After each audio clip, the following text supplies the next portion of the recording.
Let's pause and ask, what have you achieved in 10 years, this year, and this month? Reflect on growth, impact, and choices. Then set clear outcomes for what comes next. You rarely stop to look back with intent, yet this is where the best goals begin. So start by asking yourself a simple question. What have you achieved, and who have you become in the process? If you leave this until December, you know how it goes. Life rushes in, the tinsel comes out, and reflection gets squeezed between end-of-year deadlines and mince pies. You deserve better than a rushed review. You deserve a clear-eyed look at how far you've come and an intentional plan for where you'll go next. You know the principle. Always see the outcome you want before you start. That clarity is only possible when you anchor yourself to evidence from your journey. Over 10 years, patterns emerge, decisions compound, confidence grows by doing, not by waiting. When you ask yourself what you have achieved across a decade, you surface the arc of your story. Skills gained, risks taken, relationships built, and moments where you surprised yourself. You might notice you're doing work now that a younger you would have thought was beyond reach. Maybe you've changed sectors, started a side business, earned a promotion, or navigated redundancy and rebuilt stronger. Perhaps you found your voice in meetings, mentored others, or delivered outcomes that moved the needle for your organization. Comparing then to now, you can see how capability and self-trust have expanded. That's not luck. That's accumulated evidence of effort aligned with values.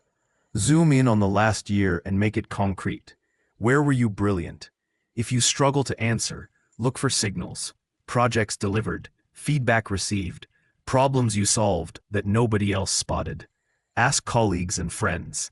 They'll often remember wins you underplay. Then ask yourself again, more precisely, what have you achieved that actually mattered to yourself, your community, family, or clients? The impact lens stops you from mistaking busyness for progress. Of course, you'll have had missteps too. Good. Name what didn't work and what you don't want to repeat. That could be overcommitting, tolerating unclear expectations, or staying silent when clarity was needed. Extract the lesson and define a different default. If a habit, meeting, or metric isn't serving you, retire it. Make space for work that moves you towards a defined outcome. Gratitude isn't fluffy, it tunes your attention. List what you're grateful for, and notice what went well that you want to repeat.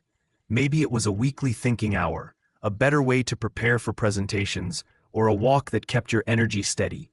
If it helped, systemize it. If it drained you, redesign it. The goal is a tight loop. Notice, learn, apply. Now take it even closer. The last month. Ask the uncomfortable, yet liberating question. What have I avoided doing? The email you've drafted 3 times, but still haven't sent. The decision you've deferred until next month. Avoidance hides leverage. Bring one avoided action to the top. Put time in the diary and get it done. Momentum follows clarity. As you gather these reflections, articulate them in plain language so they guide future choices. When you can answer what you have achieved this month, this year, and this decade, you are better placed to choose the right next step rather than the loudest or most convenient one. This is how you set goals that actually mean something, not abstract wishes, but outcomes with a why, a how, and a when. If you want to make this richer, do it with others. Share your decade highlights over coffee with colleagues or friends. Ask each other specific questions like where you grew most, which risk paid off, and what you would never do again.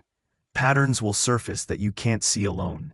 You'll likely discover that someone else's ordinary behavior is your missing strategy, and vice versa.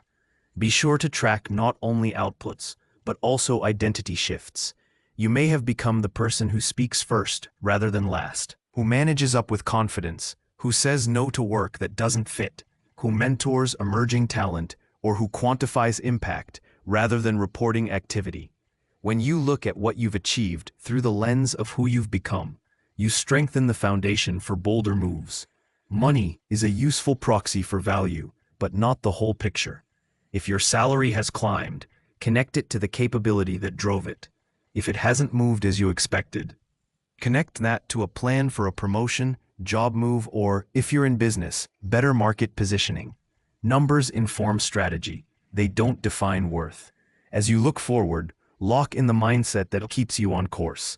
Always know the desired outcome before starting any piece of work, conversation, or project, no matter how small.